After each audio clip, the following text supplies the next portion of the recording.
Hello student, welcome to our YouTube channel commerce proficiency. आज की class में एक नया चैप्टर स्टार्ट कर रही हैं, शॉर्ट टर्म और लॉन्ग रन प्रोडक्शन फंक्शंस। इससे लास्ट क्लासेस में हमने कवर किया था इंडिफरेंस कवर अप्रोच 1।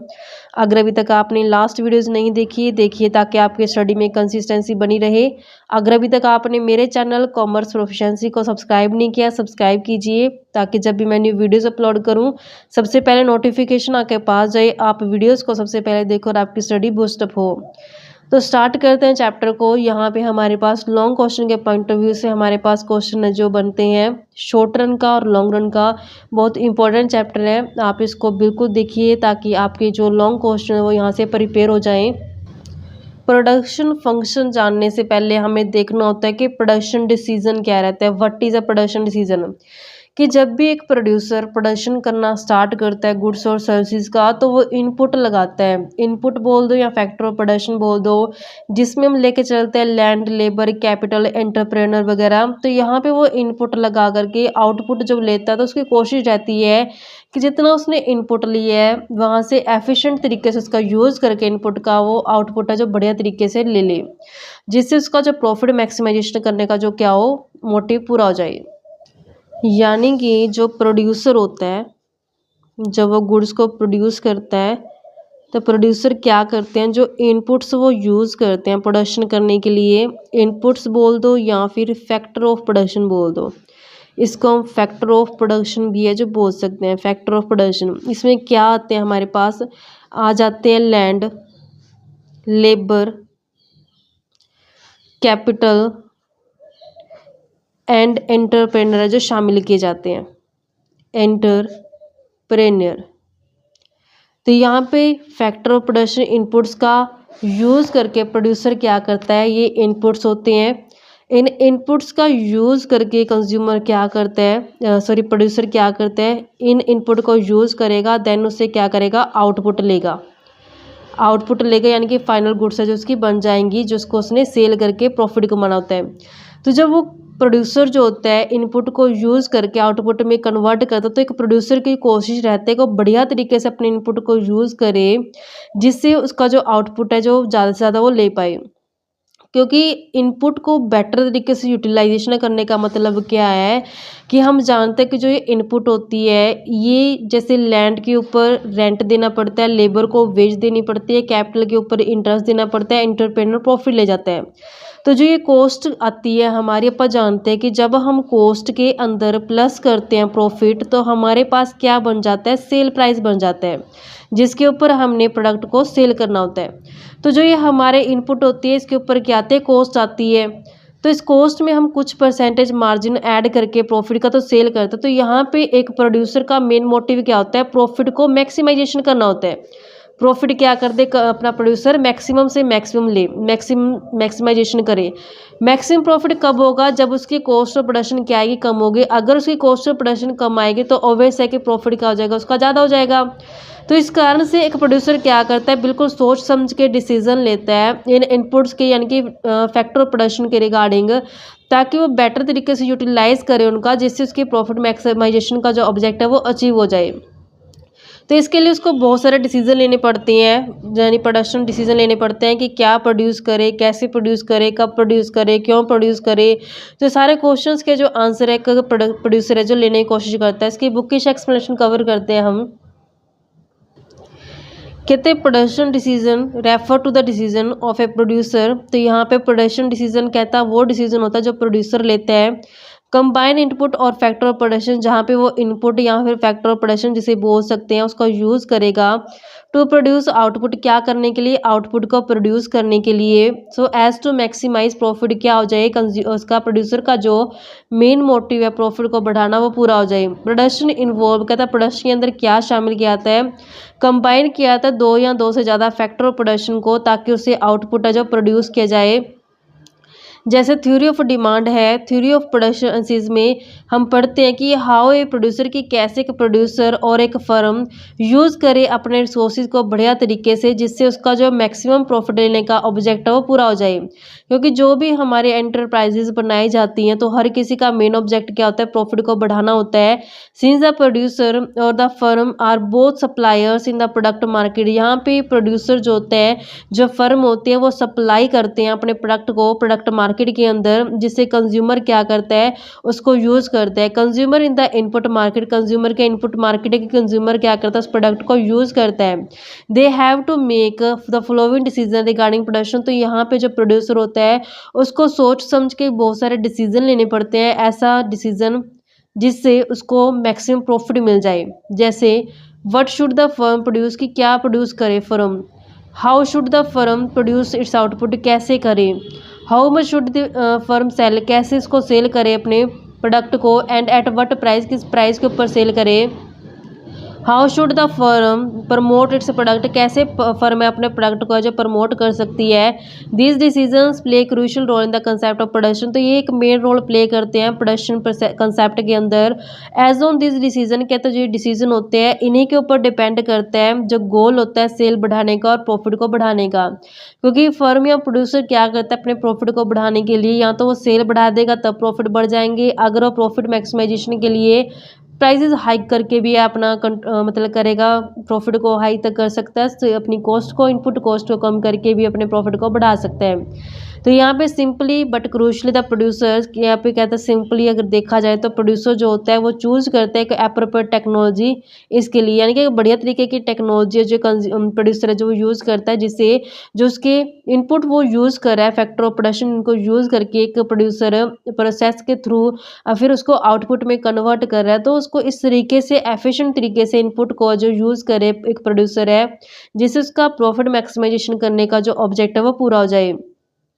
तो यहाँ पे जो डेफिनेशन कहती है प्रोफेसर फर्गुसन के हिसाब से, कहते हैं जो थ्योरी ऑफ प्रोडक्शन कंसिस्ट है, कहते हैं जो थ्योरी ऑफ प्रोडक्शन है उसके अंदर हम देखते हैं कि हाउ द प्रोड्यूसर, कि एक प्रोड्यूसर कैसे given the state of technology, एक टेक्नोलॉजी का इस्तेमाल करके कंबाइन करता है बहुत सारे इनपुट्स को ताकि उसे प्रोड्यूस कर सके एक अमाउंट ऑफ आउटपुट को। इस तरीके से वो अपने इनपुट को यूज़ करे जो उसके लिए इकोनॉमिकली एफिशिएंट तरीका हो, यानी कि बढ़िया तरीके से। इकोनॉमिकल मतलब क्या होता है कि बचत करके तरीके से वो बढ़िया तरीके से इनपुट को इस्तेमाल करे जिससे उसको कॉस्ट कम आ जाए, जिससे उसका प्रॉफिट मैक्सिमाइजेशन करने का ऑब्जेक्ट है प्रोड्यूसर का वो अचीव हो जाए। नेक्स्ट कंसेप्ट आता है हमारे पास थ्योरी ऑफ प्रोडक्शन। क्या होती है थ्योरी ऑफ प्रोडक्शन का मतलब ये होता है कि जब भी एक प्रोड्यूसर किसी गुड्स को या सर्विसेज को वो प्रोवाइड करवाता है कंज्यूमर को, तो वो कंज्यूमर की ज़रूरत को देख के फिर प्रोवाइड करवाता है। कंज्यूमर की जो ज़रूरत होती है उसको सेटिस्फाई करने के लिए जो प्रोडक्ट तैयार किए जाते हैं प्रोड्यूसर सेक्टर द्वारा, ताकि कंज्यूमर की ज़रूरतें जब पूरी हो जाएंगी तो उससे उसका जो ऑब्जेक्ट है प्रोड्यूसर का वो भी पूरा हो जाएगा, जो उसका मैक्सिमम प्रॉफिट देने का होता है। क्या थ्योरी ऑफ प्रोडक्शन क्या थ्योरी है ये अपनी, कहते हैं जो मेन एम होता है इकोनॉमिक एक्टिविटी का वो सेटिस्फाई करना होता है ह्यूमन वांट्स को, यानी कि जो लोग होते हैं कंज्यूमर्स होते हैं उनकी ज़रूरतों को सेटिस्फाई करना होता है। जो ह्यूमन वांट्स होती हैं वो सेटिस्फाई की जाती हैं कंजप्शन के द्वारा। जब एक ह्यूमन यूज़ करता है, कंज्यूम करता है, चाहे वो मटेरियल हो चाहे नॉन मटेरियल यानी कि सर्विस गुड्स हो, तभी जाकर के कंज्यूमर की जो ज़रूरत है वो पूरी होती है। कंजप्शन इज़ पॉसिबल, कहता है कंजप्शन तभी पॉसिबल होगा अगर जो गुड्स, चाहे वो गुड्स या सर्विसेज हैं, अवेलेबल होंगी। अगर गुड्स और सर्विसेज अवेलेबल होंगी तभी तो कंज्यूमर उसका यूज़ करके कंज्यूम करके अपनी नीड को सेटिस्फाई कर सकता है, यानी अपनी ज़रूरत का जो पूरा कर सकता है। जो ये एक्टिविटी होती है which make a good available, कहता है जिसके थ्रू गुड्स को अवेलेबल कराया जाता है उसको हम क्या बोलते हैं, प्रोडक्शन बोलते हैं। यानी कि ऐसी एक्टिविटी जिसके थ्रू गुड्स अवेलेबल कराए जाते हैं कंज्यूमर को, उसको प्रोडक्शन बोला जाता है। Production is that route through, कहता है प्रोडक्शन क्या होता है कि ऐसा रूट होता है जिसके थ्रू जो वेल्थ होती है is made available for consumption, जिसके थ्रू वेल्थ को अवेलेबल कराया जाता है कंजप्शन करने के लिए in the form of goods and services. यानी कि प्रोडक्शन के थ्रू क्या करते हैं प्रोड्यूसर सेक्टर गुड्स और सर्विसेज को अवेलेबल करवाता है कंज्यूमर के लिए ताकि वो उसकी अपनी जरूरत को पूरा कर सके। प्रोडक्शन एक रूट का काम करता है जिसके थ्रू कंज्यूमर की ज़रूरतों को पूरा करने के लिए जो कोशिश की जाती है प्रोडक्शन को, मतलब गुड्स को प्रोड्यूस करके। The economic unit that conduct production activities called producer और फर्म, वो जो यूनिट होती है जिसके अंदर वो प्रोडक्शन किया जा रहा है उस यूनिट को हम क्या कहते हैं, या तो वो प्रोड्यूसर हो सकता है या फर्म हो सकती है। क्योंकि यूनिट के अंदर सारा जो काम किया जा रहा है वो यूनिट क्या कहलाएगी, वो कहलाएगी फर्म या प्रोड्यूसर कहलाएगी जिसके अंदर प्रोडक्शन का जो किया गया है। इन ए फ्री और कैपिटलिस्टिक इकोनॉमी कहता है, अगर बात की जाए फ्री और कैपिटलिस्टिक इकोनॉमी की, तो यहाँ पे जो इसका मेन एम होता है, ऑब्जेक्ट होता है प्रोड्यूसर का, वो मैक्सिमम प्रॉफिट करना होता है। क्योंकि कैपिटलिस्टिक इकोनॉमी क्या होता है, प्राइवेट सेक्टर इसमें आ जाता है। जो प्राइवेट सेक्टर होता है, आप जानते हैं कि उनका मेन ऑब्जेक्ट सिर्फ अपना प्रॉफिट कमाना होता है, कि अपने प्रॉफिट को बढ़ाने के लिए वो सब एफर्ट्स है जो लगाते हैं। जो फर्म होती हैं, जो प्रोड्यूसर होते हैं, firm profit depend on the cost of factor. तो यहाँ पे जो फर्म का जो प्रॉफिट होता है वो डिपेंड करता है कि फैक्टर कॉस्ट क्या आ रही है, यानी कि इनपुट का खर्चा क्या आ रहा है, यूज बाय इट, जो उसने यूज किया input, and the total sale proceed, यानी कि रेवेन्यू कितनी है। Since production is possible with different input, कहता है कि जो प्रोडक्शन है वो संभव होता है अलग अलग इनपुट का यूज करता है, उससे प्रोडक्शन को बनाया जाता है। Hence each firm endeavors to achieve the least cost combination of the input। तो यहाँ पे हर एक फर्म का जो ऑब्जेक्ट होता है वो कह रहता है कि जो ऐसा इनपुट वो इस्तेमाल करे, ऐसे इनपुट का कॉम्बिनेशन इस्तेमाल करे जिसकी कॉस्ट कम से कम आ जाए, जिसमें लैंड लेबर कैपिटल का जो इस्तेमाल किया जाता है। In the process of the firm combine those different proportions in which different inputs can be use. तो यहाँ पे प्रोसेस जो होता है फर्म का, वो इस तरीके से कंबाइन करती है अलग अलग प्रोपोर्शन को इनपुट के, जिससे उसको कॉस्ट क्या आए, कम से कम आए। द फर्म में इवन चेंज, तो यहाँ पे फर्म क्या करती है, चेंज करती रहती है अपने स्केल ऑफ प्रोडक्शन को। कब स्केल ऑफ प्रोडक्शन को चेंज कर सकती है, if by doing so it is likely to success its objective of getting maximum profit. तो यहाँ पे जब तक एक फर्म को मैक्सिमम प्रॉफिट नहीं मिल जाता तब तक वो अपने स्केल को चेंज करती रहती है, कॉम्बिनेशन को चेंज कर करके देखती रहती है जो इनपुट उसने इस्तेमाल करने होते हैं। हेयर लीस्ट कॉस्ट, यानी कि कम कॉस्ट कॉम्बिनेशन का मतलब क्या होता है, express the relation between the volume of output and input, यानी कि जो वॉल्यूम होता है आउटपुट इनपुट का, उसके रिगार्डिंग है ये। कहते थ्योरी ऑफ प्रोडक्शन है जो यहाँ पे बताती है हमें, also seeks to explain the relation between input and output. तो यहाँ पे इनपुट आउटपुट के रिलेशन के बारे में हम समझेंगे।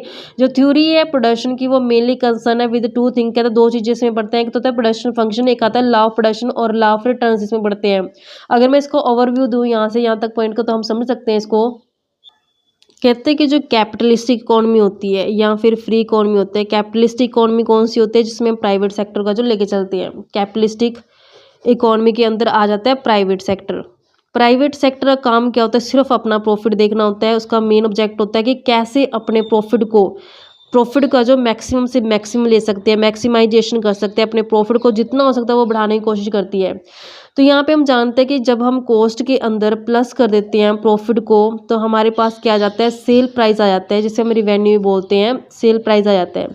तो यहाँ पे कॉस्ट क्या होती है, ये कॉस्ट के अंदर आ जाते हैं वो खर्चे जो इनपुट के अंदर हमारे आते हैं। जैसे इनपुट के ऊपर, इनपुट को यूज़ करने के ऊपर जो खर्चा आता है उसको बोलते हैं कॉस्ट। कॉस्ट में जैसे हम जानते हैं कि अगर लैंड यूज़ की गई है तो लैंड के ऊपर क्या देना पड़ता है, किराया देना पड़ता है, जिसे हम रेंट लेते हैं। अगर लेबर यूज़ की जाती है तो लेबर को देना पड़ता है हमें वेजेस, जो हमारे पास उसकी मजदूरी होती है। लैंड लेबर देना आते कैपिटल, कैपिटल के ऊपर क्या देना पड़ता है, इंटरेस्ट देना पड़ता है। तो जो ये हमारे पास ये रेंट है, वेज है, ये इंटरेस्ट है, तो ये हमारे लिए क्या कॉस्ट है, क्या कहलाएंगे, फैक्टर कॉस्ट कहलाएंगे। ये हमारे लिए क्या कहलाएंगे, ये फैक्टर की क्या कॉस्ट है, फैक्टर की क्या कॉस्ट है ये। और जो ये लैंड लेबर कैपिटल एंटरप्रेन्योर होते हैं ये क्या कहलाते हैं, ये हमारे लिए कहते हैं फैक्टर ऑफ प्रोडक्शन। ये क्योंकि यहाँ पे फैक्टर का यूज़ करके क्या किया था, प्रोडक्शन किया, तो ये हमारे लिए फैक्टर ऑफ प्रोडक्शन होते हैं। इन फैक्टर ऑफ प्रोडक्शन का यूज़ करके एक प्रोड्यूसर क्या करता है, गुड्स को प्रोड्यूस करता है, जिससे वो आउटपुट में कन्वर्ट करके अपने इनपुट्स को मैक्सिमम सेटिस्फेक्शन मतलब मैक्सिमम प्रॉफिट लेने की कोशिश करता है एक जो प्रोड्यूसर होता है। यहाँ पे जो इनपुट यूज़ किया तो उसकी जो कॉस्ट आई है जो यहाँ पे हम शामिल करते हैं, तो ये कॉस्ट को प्रोड्यूसर क्या करना चाहता है, इस कॉस्ट को ना कम से कम करने की कोशिश करता है। यहाँ पे एक प्रोड्यूसर इस तरीके से वो कंबाइन करता है इन इनपुट्स को, जिससे उसकी फैक्टर कॉस्ट क्या आ जाए, कम से कम आ जाए। क्योंकि अगर उसकी कॉस्ट कम आएगी तभी उसका प्रॉफिट क्या आ सकता है, बढ़ सकता है। क्योंकि उसकी रिवेन्यू, जैसे मैं एग्जांपल देती हूँ, अब एग्जांपल के लिए मान लेते हैं कॉस्ट मान लो कि हमारे पास 10 रुपये आ रही है, प्रॉफिट मान लो कि इसमें 10 रुपये का 1% हम ऐड करते हैं, तो यहाँ पे 0.1 कुछ बनता है। चलो हम 1 रुपया प्रॉफिट ले लेते हैं, यहाँ पे 10 रुपये हमारी कॉस्ट आती है, 1 रुपया हमने प्रॉफिट ऐड कर, तो हमने 11 रुपये में इसको सेल कर दिया। अगर मान लो कि एग्जाम्पल के लिए ले लेते हैं हम कि मान लो कि जो हमारे पास जो कॉस्ट है वो महंगी पड़ गई है, 10 की बजाय कितनी पड़ गई है, मान लो कि एग्जाम्पल के लिए ये पड़ गया 10.5 पड़ गई है, 10.5 कॉस्ट बन गई है। तो हमने क्या करना है, सेल प्राइस को तो कम नहीं कर सकते, तो फिर इसका रिजल्ट क्या आएगा कि हमारा प्रॉफिट कम हो जाएगा, पहले से प्रॉफिट क्या हो जाएगा, कम हो जाएगा। तो रिजल्ट क्या मिला कि जैसे ही हमारे पास कॉस्ट बढ़ी है, कॉस्ट बढ़ने से हमारे जो प्रॉफिट क्या हो जाते हैं, कम हो जाते हैं। क्योंकि हमने जो सेल प्राइस होता है उसको चेंज कर नहीं पाते, क्योंकि इसको सेल प्राइस को तो हमें अपने कंपटीटर को देखना पड़ता है, मार्केट की कंडीशंस को देखना पड़ता है, कंज्यूमर की चॉइस को देखना पड़ता है, तो बहुत सारे फैक्टर्स इसको इफेक्ट करते हैं। तो यहाँ पे जो मेन रोल होता है वो किस चीज़ का होता है, कॉस्ट का। अगर एक प्रोड्यूसर अपनी कॉस्ट को कम कर ले, अगर मान लो कि 10 रुपये कॉस्ट थी, अगर मान लो प्रोड्यूसर ने क्या किया, लीस्ट कॉस्ट कॉम्बिनेशन यूज़ कर ले, जैसे इसको फैक्टर कॉस्ट क्या पड़ेगी, कम पड़ेगी। मान लो कि यहाँ पे फैक्टर कॉस्ट 5 रुपये पड़ गई है, तो यहाँ पे 11 रुपये इसका सेल प्राइस है, तो 5 तो प्रॉफिट इसको ज़्यादा हो जाएगा बीच में। आई होप कि आपको समझ आ रहा होगा बच्चों, ये मैं क्या समझाना चाहती हूँ कि ये मेरे पास मान लो कि ओरिजिनल कॉम्बिनेशन है, ये वाला ओरिजिनल कॉम्बिनेशन है। यहाँ पे मैंने देखा कि जब मेरी कॉस्ट है, कॉस्ट क्या हो गया, बढ़ गई है, कॉस्ट बढ़ गई, तो मैंने देखा कि यहाँ पे प्रॉफिट क्या हो गया, कम हो गया। यहाँ पे इस केस में हमने देखा कि अगर कॉस्ट कम हो गई तो प्रॉफिट क्या हो गया, बढ़ गए हैं। तो इस कारण से एक प्रोड्यूसर क्या करता है, कॉस्ट को कम करने की कोशिश करता है, जिससे उसका जो मेन ऑब्जेक्ट है प्रॉफिट मैक्सिमम करने का, वो क्या हो जाए, पूरा हो जाए। तो यहाँ पे ऐसा इनपुट का कॉम्बिनेशन यूज़ करता है जहाँ से लीस्ट कॉस्ट कॉम्बिनेशन जो वो लेकर के प्रोड्यूसर अपने आउटपुट का जो जनरेट कर सकता है, जिससे उसको मैक्सिमम प्रॉफिट का जो ऑब्जेक्ट अचीव कर पाए। नेक्स्ट आता है हमारे पास कि प्रोडक्शन फंक्शन क्या है। कहते हैं प्रोडक्शन फंक्शन ये ऐसा टेक्निकल रिलेशन होता है क्वांटिटी ऑफ गुड के बीच में जो प्रोड्यूस की गई, यानी कि जो आउटपुट होता है, और जो फैक्टर ऑफ प्रोडक्शन यानी कि इनपुट होते हैं, जो इनपुट जरूरी होते हैं हमें प्रोडक्शन को बनाने के लिए। यानी कि प्रोडक्शन फंक्शन में हम रिलेशनशिप देख के किसके बीच में, इनपुट और आउटपुट के बीच में।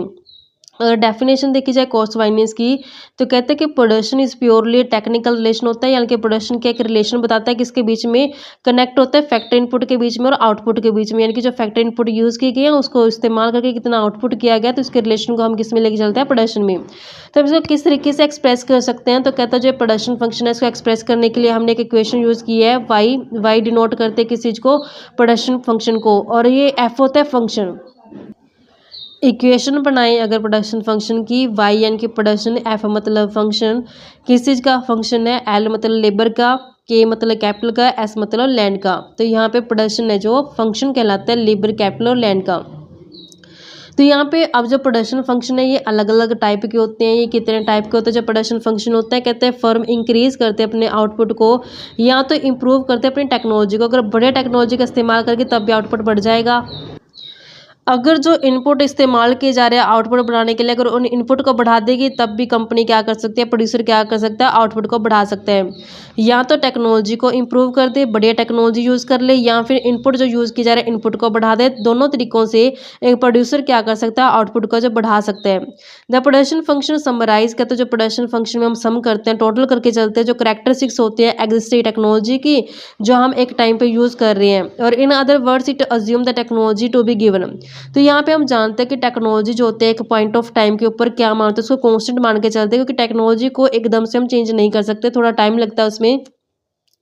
तो अगर मैं इसको अज्यूम करती हूँ कि जो हमारे पास टेक्नोलॉजी है एक गिवन पॉइंट ऑफ टाइम पे वो क्या है, कांस्टेंट है, दस आउटपुट कैन बी इंक्रीज। तो सिर्फ देखो हम आउटपुट कैसे बढ़ा सकते हैं, फिर इनपुट की हेल्प से बढ़ा सकते हैं। देयर में भी the following type of relationship between input and output. तो यहाँ पे एक रिलेशनशिप बताया गया, मैं इसको एक्सप्लेन करती हूँ एक सिंपल वर्ड्स में। अगर मान लो कि एक प्रोड्यूसर क्या करना चाहता है, आउटपुट को बढ़ाना चाहता है। आउटपुट को बढ़ाने के लिए उसके पास दो तरीके होते हैं, या तो क्या करे वो टेक्नोलॉजी को इम्प्रूव कर दे, यानी कि इम्प्रूव कर दे, बढ़िया टेक्नोलॉजी यूज़ कर लेगा प्रोड्यूसर तो उससे उसका आउटपुट बढ़ जाएगा। दूसरा जो इनपुट्स यूज़ किए जा रहे हैं उसको इनपुट को बढ़ा दे, तब भी क्या कर सकता है, आउटपुट को बढ़ाया जा सकता है। लेकिन अगर एक पॉइंट ऑफ टाइम पे बात की जाए, एक गिवन पॉइंट ऑफ टाइम पे, तो टेक्नोलॉजी क्या रहती है, कॉन्स्टेंट रहती है, यानी कि टेक्नोलॉजी के अंदर हम चेंज नहीं कर पाते। तो अब फिर हमारे पास यही तरीका बचता है, इनपुट को बढ़ाने का तरीका बचता है आउटपुट को बढ़ाने के लिए। तो यहाँ पे इनपुट को बढ़ा करके प्रोड्यूसर क्या करता है, फिर आउटपुट को बढ़ाने की कोशिश करता है। तो यहाँ पे जो प्रोडक्शन फंक्शन है इसमें अलग अलग टाइप के आते हैं हमारे। तो अलग अलग टाइप में कौन कौन से आते हैं इसको एक्सप्लेन करने की कोशिश करते हैं हम। टाइप्स ऑफ प्रोडक्शन फंक्शन में हम कवर करते हैं अगर प्रोडक्शन फंक्शन इन्वॉल्व करता है, अगर प्रपोर्शन में चेंज किया जा रहा है। अगर सिर्फ प्रपोर्शन में चेंज किया यार तो यहाँ पे सिंगल वेरिएबल फैक्टर है जो उसमें चेंज करेंगे, अदर फैक्टर कह रहेंगे कांस्टेंट। सिर्फ एक वेरिएबल फैक्टर है, बाकी सारे कांस्टेंट माने जाएंगे। तो यहाँ पे जो लाल बनेगा वो बनेगा लॉ ऑफ वेरिएबल प्रोपोर्शन, क्योंकि मैं यहाँ पे जो चेंज कर रही हूँ किस में कर रही हूँ, सिर्फ वेरिएबल फैक्टर में चेंज कर रही हूँ। इस कारण से लॉ का क्या नाम बन जाएगा, लॉ ऑफ वेरिएबल प्रोपोर्शन बन जाएगा। या फिर इसे हम बोल सकते हैं रिटर्न टू फैक्टर, क्योंकि हमने सिर्फ यहाँ पे किसके अंदर चेंज किया है, सिंगल फैक्टर के अंदर चेंज किया है। इस कारण से इसको रिटर्न टू फैक्टर नाम भी बोल बोल सकते हैं। जो ये जनरली किस टाइम पीरियड के अंदर लागू होते हैं, शॉर्ट रन एनालिसिस के अंदर है जो लागू होता है शॉर्ट रन के अंदर, इसलिए इसको हम बोल सकते हैं क्योंकि यहाँ पे सिर्फ एक फैक्टर चेंज कर सकते हैं, बाकी सारे फैक्टर हमारे कॉन्स्टेंट रहते हैं क्योंकि छोटा टाइम होता है, कम टाइम होता है, तो उसके अंदर हम मशीनों को, लैंड को या फिर अदर जो फिक्स फैक्टर होता है उसको चेंज नहीं कर पाते हैं, जिस कारण से सिर्फ हम सिंगल वेरिएबल फैक्टर को जो चेंज हो सकता है वेरिएबल फैक्टर, उसी को हम बढ़ा करके आउटपुट को बढ़ाने की कोशिश कर सकते हैं। लेबर बढ़ा देंगे, रॉ मटेरियल बढ़ा देंगे, तो यहाँ पे सिर्फ वेरिएबल फैक्टर चेंज कर सकते हैं, लेकिन जो फिक्स फैक्टर होता है उसको हम चेंज नहीं कर सकते। इस कारण से इसका जो नाम है वो लॉ ऑफ वेरिएबल प्रोपोर्शन बोल दो या फिर रिटर्न टू फैक्टर बोल दो, शॉर्ट टर्म एनालिसिस के अंदर है जो कवर किया जाता है। नेक्स्ट आता है प्रोडक्शन फंक्शन या इन्वॉल्विंग चेंज इन स्केल। यहाँ पे प्रोडक्शन फंक्शन में क्या करते हैं हम, चेंज ऑफ स्केल, स्केल को ही चेंज कर सकते हैं। स्केल जो होता है पूरा हमारा जो लेवल होता है प्रोडक्शन का उसको बोलते हैं स्केल। तो यहाँ पे जब हम स्केल को कब चेंज करेंगे, अगर सभी के सभी फैक्टर्स को जो हम सेम प्रोपोर्शन में अगर चेंज कर सकते तो टोटल स्केल है जो प्रोडक्शन का वो चेंज हो जाएगा। तो इसको जो नाम दिया गया वो बोला गया law of return to scale बोला गया। ये लॉन्ग रन के अंदर होता है क्योंकि लॉन्ग रन के अंदर हम शॉर्ट जो हमारे मतलब फिक्स फैक्टर होते हैं, जो वेरिएबल फैक्टर होते हैं, वो दोनों को ही हम चेंज कर सकते हैं, जिस कारण से हम ओवरऑल स्केल ऑफ प्रोडक्शन को बढ़ा पाएंगे। क्योंकि लॉन्ग रन इतना टाइम होता है कि वहाँ पे आसानी से हम नई मशीनें भी खरीद सकते हैं, नया प्लांट भी लगा सकते हैं। तो जो हमें फिक्स फैक्टर्स होते हैं उनको भी चेंज करके हम अपने स्केल को, प्रोडक्शन के स्केल को बढ़ा सकते हैं। तो इस कारण से इसको law of return to scale नाम दिया गया है। तो यहाँ पे इसको आगे फर्दर पार्ट में डिवाइड किया गया है, लीनियर और होमोजीनस और द फर्स्ट डिग्री, यानी जिसमें आउटपुट चेंज कर सकते हैं हम सेम प्रोपोर्शन में as the change in input, यानी कि इनपुट को चेंज करने के लिए हम क्या करते हैं सेम प्रोपोर्शन में अपने फैक्टर्स को चेंज करते हैं। It is express constant return to scale, इसको क्या नाम दिया गया, कॉन्स्टेंट रिटर्न टू स्केल दिया गया है।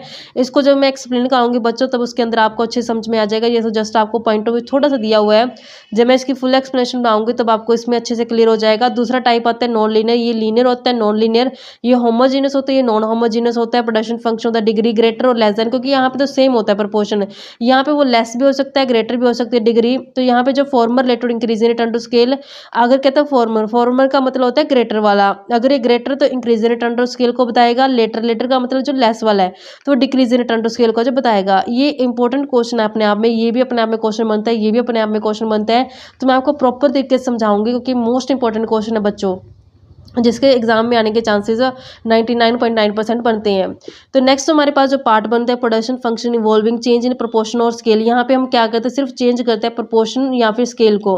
तो यहाँ पे चेंज जब किया जाता है दो या दो से ज़्यादा इनपुट के अंदर चेंज कर सकते हैं, लेकिन वो इनपुट जो सब्सिट्यूट है जिसको हम एक दूसरे की जगह इस्तेमाल कर सकते हैं, सब्सिट्यूट कर सकते हैं, तो इसको हम क्या बोल सकते हैं, आइसोक्वांट बोल सकते हैं। इसको नाम दिया गया आइसोक्वांट।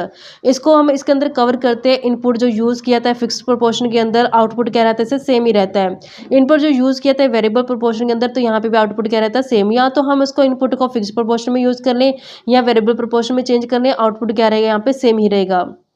अब लॉ ऑफ प्रोडक्शन क्या होता है, लॉ ऑफ प्रोडक्शन में यही जो हमने ऊपर टेबल पढ़ी है उसी के बारे में हम पढ़ते हैं कि जब आउटपुट जो होता है किसी गुड का वो डिपेंड करता है कि इनपुट कितना यूज़ किया गया है। जब उसकी टेक्निक जो प्रोडक्शन की होती है वो कांस्टेंट मानी जाती है, या फिर उसकी टेक्निक या उसकी इनपुट का यूज़ करके हम कितना आउटपुट ले रहे हैं।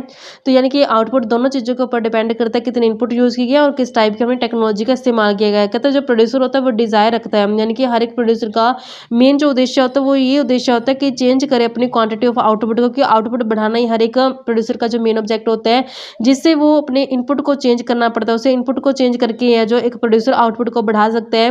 When a producer affect change in his production by increasing और decreasing only one factor of production. कहते हैं कि अगर मान लो प्रोड्यूसर सिर्फ एक ही फैक्टर के अंदर चेंज करके अपने आउटपुट को बढ़ाने की कोशिश कर रहा है, तो इसको रिजल्ट क्या निकलेगा, यहाँ पे सिर्फ चेंज आएगा proportion of combination factor of production, यानी कि किसके अंदर चेंज आएगा, सिर्फ फैक्टर ऑफ प्रोडक्शन के अंदर चेंज आएगा। इस कारण से इसको क्या बोला जाता है, प्रोपोर्शन रिलेशनशिप बिटवीन प्रोडक्शन यानी कि आउटपुट और फैक्टर ऑफ प्रोडक्शन यानी कि इनपुट बोला जाता है। इसको एक्सप्लेन करने के लिए जो लॉ लिया गया वो लिया गया लॉ ऑफ वेरिएबल प्रोपोर्शन और law of return two factor, यानी कि जिसमें सिर्फ एक फैक्टर तो हमारे पास वेरिएबल होता है, बाकी सारे फैक्टर फिक्स्ड होते हैं। तो यहाँ पे सिर्फ मैं वेरिएबल फैक्टर को चेंज करके अपने प्रोडक्शन को बढ़ा सकते हो, उसको क्या नाम दिया गया, लॉ ऑफ वेरिएबल प्रोपोर्शन दिया गया है, या फिर law of return two factor नाम दिया गया। दूसरी तरफ कहता है कि अगर प्रोड्यूसर है जो सभी फैक्टर्स को चेंज करता है सेम प्रोपोर्शन में, जिससे उसका आउटपुट बढ़ जाए, तो उसके कारण से उसका स्केल है जो बढ़ जाएगा, इसको बोला जाता है law of return to scale बोला जाता है। अगर कहता इंक्रीज़ करना चाहता है यहाँ पे आउटपुट कमोडिटी का, तो यहाँ पे जो amount of factor of production की वो बढ़ा दी जाएगी, टेक्निक का जो बढ़ा दी जाएगी, इंप्रूव टेक्नोलॉजी को इस्तेमाल किया जाएगा। तो पर resuming the technique of production remain constant, अगर मान लो कि टेक्निक को कांस्टेंट मानते हैं तो यहाँ पे जो चेंज आएगी क्वांटिटी प्रोडक्शन यानी कि आउटपुट में, वो एक्सक्लूसिवली किसके ऊपर डिपेंड करेगी, सिर्फ और सिर्फ इनपुट के ऊपर करेगी। तो मैं इसको एक्सप्लेन करती हूँ एक सिंपल सी लैंग्वेज में। हम जानते हैं बच्चों कि जब हम प्रोडक्शन करते हैं तो प्रोडक्शन को करने के लिए हम दो तरीके के फैक्टर्स का जो यूज़ करते हैं। जो फैक्टर्स होते हैं वो दो तरीके के फैक्टर होते हैं। एक तो होता है फिक्स्ड फैक्टर जिसमें चेंज करना थोड़ा मुश्किल होता है। दूसरा होता है वेरिएबल फैक्टर जिसको हम आसानी से चेंज कर सकते हैं। फिक्स्ड फैक्टर में हमारे पास आ जाती है जैसे लैंड हो गई है, ज़मीन हो गई है, लैंड हो गई है, मशीन हो गई है। इनको चेंज करना जो आसान नहीं होता। लेकिन वेरिएबल फैक्टर जो होते हैं जिसमें हम लेबर को ले लेते हैं, लेबर आ जाती है, रॉ मटेरियल आ जाता है, इसको हम आसानी से चेंज करके क्या कर सकते हैं, अपने आउटपुट को बढ़ा सकते हैं। तो यहाँ पे फिक्स्ड और वेरिएबल फैक्टर दोनों का इस्तेमाल करके प्रोड्यूसर क्या करता है, प्रोडक्शन करता है यानी कि आउटपुट को जनरेट करता है। तो यहाँ पे दो कंसेप्ट अराइज होते हैं। अगर मान लो बात आती है शॉर्ट पीरियड की। शॉर्ट पीरियड का मतलब क्या होता है कि जहाँ पे टाइम पीरियड बहुत ही कम रहता है, शॉर्ट पीरियड के अंदर टाइम कम है, कि जहाँ पे मैं फिक्स फैक्टर को तो चेंज कर नहीं पाती, तो सिर्फ अपने वेरिएबल जो फैक्टर होते हैं उसको चेंज कर पाते हैं हम। तो वेरिएबल फैक्टर्स को चेंज करके, वेरिएबल को मैं चेंज करती हूँ, वेरिएबल जो फैक्टर्स होते हैं वेरिएबल फैक्टर को चेंज करेंगे जिससे हमारा जो आउटपुट क्या आ जाएगा, बढ़ जाएगा। आउटपुट क्या कर देगा, प्रोड्यूसर बढ़ा देगा। कि यहाँ पे शॉर्ट टर्म के अंदर जो फिक्स्ड फैक्टर होते हैं, फिक्स्ड फैक्टर्स होते हैं, उनको चेंज करना क्या होता है, मुश्किल होता है। तो यहाँ पे फिक्स्ड फैक्टर को चेंज नहीं कर पाते, ये कांस्टेंट रहता है। क्योंकि फिक्स्ड फैक्टर को चेंज करने के लिए टाइम लगता है, ज़मीनें खरीदने के लिए, मशीनें खरीदने के लिए टाइम लगता है। जबकि शॉर्ट टर्म के लिए हमारे पास इतना टाइम होता नहीं है, तो जिसमें सिर्फ हम वेरिएबल फैक्टर को बढ़ा करके क्या करते हैं, आउटपुट को बढ़ाने की कोशिश करते हैं। तो यहाँ पे जो हमने लागू यानी कि जो ला लागू होगा, ये कौन सा ला लागू हो जाएगा, फिर यहाँ पे लॉ ऑफ वेरिएबल प्रोपोर्शन लागू हो जाएगा, जिसे हम क्या नाम देंगे, law of variable proportion. Variable proportion law इसको बोला जाएगा। वेरिएबल प्रोपोर्शन लॉ इसलिए बोला गया क्योंकि मैंने इसमें सिर्फ वेरिएबल फैक्टर को चेंज करके क्या किया, आउटपुट को चेंज किया, इसलिए कारण से इसको वेरिएबल प्रोपोर्शन लॉ बोला जाता है। या फिर इसका जो दूसरा नाम बोला जाता है वो बोला जाता है law of return two factor, यानी कि इसका दूसरा नाम क्या होता है, law of return two factor. इसको दूसरे नाम से पुकारा जाता है, law of return two factor के नाम से, क्योंकि यहाँ पे फैक्टर को मैंने चेंज करके क्या किया, आउटपुट को बढ़ाने की कोशिश की है। अब बारी आती है सेकंड लॉ की। सेकंड कब लागू होता है, जब हमारे पास लॉन्ग पीरियड होता है। लॉन्ग पीरियड में क्या होता है कि हमारे पास इतना इनफ टाइम होता है कि आसानी से हम जो फिक्स्ड फैक्टर्स होते हैं उनको भी चेंज कर सकते हैं, फिक्स्ड फैक्टर्स को भी चेंज कर सकते हैं, और वेरिएबल तो ऑलरेडी मतलब इजीली आसानी से चेंज हो जाता है। जो वेरिएबल फैक्टर्स होते हैं इनको चेंज करने में इतनी दिक्कत नहीं आती, इसको तो हम शॉर्ट टर्म में भी चेंज कर सकते हैं और लॉन्ग टर्म में भी कर सकते हैं। तो यहाँ पे जो वेरिएबल फैक्टर होता है, जो फिक्स्ड फैक्टर होता है, दोनों के अंदर का प्रोड्यूसर क्या करता है, चेंज कर सकता है। चेंज करके तो एक आउटपुट को बढ़ाने की कोशिश कर सकता है एक जो प्रोड्यूसर होता है। तो यहाँ पे पूरा ओवरऑल स्केल है जो उसका चेंज हो जाएगा। तो इस कारण से इसका जो नाम दिया गया, इसको नाम दिया गया law of return to scale. इस लॉ का नाम रखा गया है law of return to scale, क्योंकि यहाँ पे पूरा जो ओवरऑल स्केल होता है प्रोडक्शन का वो चेंज होता है। Law of return to scale के नाम से इसको जो पढ़ेंगे हम। ये दो क्वेश्चन बनते हैं बच्चों। एक तो बनता है हमारे पास ये शॉर्ट टर्म वाला जिसे हम लॉ ऑफ वेरिएबल प्रोपोर्शन या फिर law of return two factor के नाम से जानते हैं। दूसरा लॉन्ग पीरियड के अंदर जो लागू होता है ये law of return to scale के नाम से। दोनों मोस्ट इंपॉर्टेंट हमारे पास टॉपिक बनते हैं जिन्हें हम आगे आने वाले क्लासेस में कवर करेंगे। ऐसे ही रेगुलर वीडियो देखने के लिए आप मेरे चैनल कॉमर्स एफिशिएंसी को सब्सक्राइब, लाइक एंड शेयर करें।